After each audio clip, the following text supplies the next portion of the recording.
In 1919, a wave of molasses moving faster than a car destroyed an entire neighborhood in Boston.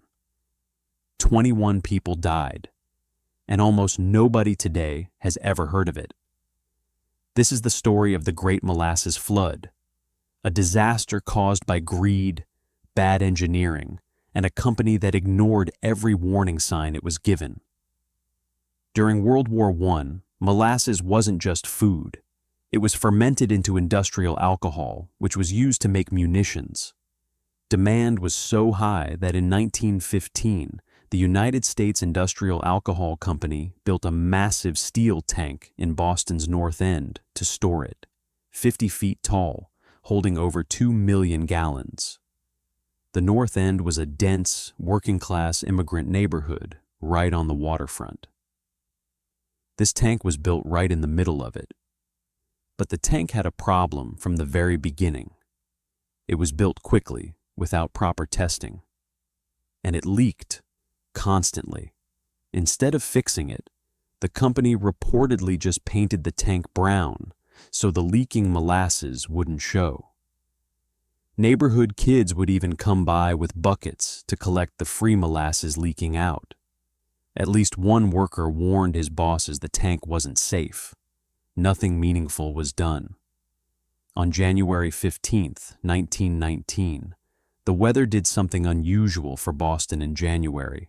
It got warm, into the 40s. People were out at lunchtime, enjoying the sun. At around 12:30 p.m., the tank gave way. The bolts holding it together blew out like bullets, and a wave of molasses, some accounts say up to 25 feet high, surged through the streets at 35 miles per hour. It derailed elevated train tracks. It crushed buildings. It swept away freight cars. People and horses were trapped and killed in a substance that was, by that point, thick, sticky, and impossible to escape. 21 people died that day. 150 more were injured. The cleanup took months.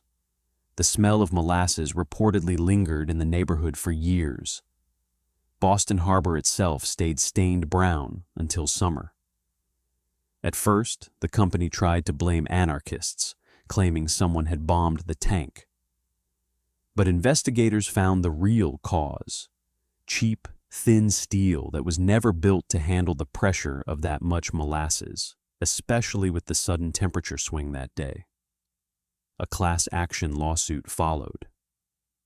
The company was ultimately ordered to pay around $628,000 in damages, a huge sum in 1919, and the case became one of the first in American history to rely heavily on expert engineering testimony. In a strange way, this disaster helped shape the modern rules around construction oversight and corporate accountability that we take for granted today, the idea that a company can't just build something dangerous and hope nobody notices. A wave of molasses, moving faster than a car, quietly changed how we hold companies responsible for what they build, and most people have never heard of it until now.